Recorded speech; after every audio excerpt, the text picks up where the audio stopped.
Hello बच्चों, NEET exam के लिए क्या इकोलॉजी तैयार कर लिया आपने?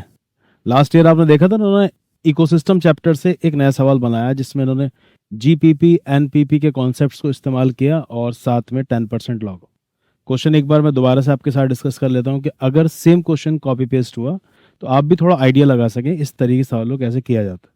जैसे क्वेश्चन आया था कि in an ecosystem if the net primary productivity of the first trophic level is 100x kilo calorie per metre square per year, what would be the GPP gross primary productivity of the third trophic level of the same ecosystem? देखिए, पहले तो आप ये बात एक बार revise कर लें short में। दो लफ्ज होते हैं, एक तो होता है जीपीपी और एक एनपीपी। जो टोटल बायोमास प्रोडक्शन होता है किसी भी ट्रॉफिक लेवल का, वो उसका जीपीपी कहलाता है। हालांकि कुछ ना कुछ रेस्पिरेटरी लॉस होते ही हैं, तो जो बचा कुछ है वो कहलाता है एनपीपी। तो इसका मतलब फिर ये हुआ कि अगर हमसे पूछा जाता है कि नेट प्राइमरी प्रोडक्टिविटी एनपीपी किसके बराबर होता है, तो आप बोलेंगे कि जीपीपी ग्रॉस प्राइमरी प्रोडक्टिविटी से रेस्पिरेटरी लॉस को माइनस कर दो, बचा हुआ कहलाता है एनपीपी। ये भी सवाल खैर आ चुका है। अब 3 ट्रॉफिक लेवल हैं, मान लेते हैं first trophic level, second trophic level और थर्ड ट्रॉफिक लेवल। जिस भी ट्रॉफिक लेवल पर जो उसका जीपीपी होगा उसमें से रेस्पिरेटरी लॉस माइनस करेंगे, बचा कुचा कहलाएगा एनपीपी। जो उसका एनपीपी होगा असल में वही अवेलेबल बायोमास होता है अगले ट्रॉफिक लेवल के लिए, यानी कि नेक्स्ट ट्रॉफिक लेवल का जो जीपीपी होगा वो पिछले ट्रॉफिक लेवल का एनपीपी होगा। समझ में आ रही है बात?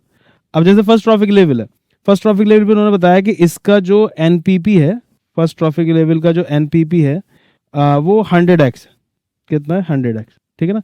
जो इसका एनपीपी है वो अगले ट्रॉफिक लेवल का जीपीपी हो जाएगा। तो सेकंड ट्रॉफिक लेवल का जीपीपी भी कितना होगा? 100x। पर what would be the GPP of the third trophic level of the same ecosystem? तो उन्होंने पूछा बताइए थर्ड ट्रॉफिक लेवल का जीपीपी कितना होगा। अब जैसे कि आपको ये बात भी मालूम है कि एक ट्रॉफिक लेवल से दूसरे ट्रॉफिक लेवल में केवल 10% एनर्जी ट्रांसफर होती है, 90% तकरीबन रास्ते में लॉस हो जाती है रेस्पिरेटरी लॉसेस। अब 100 है तो 100 का 10% कितना होगा? 10, है ना।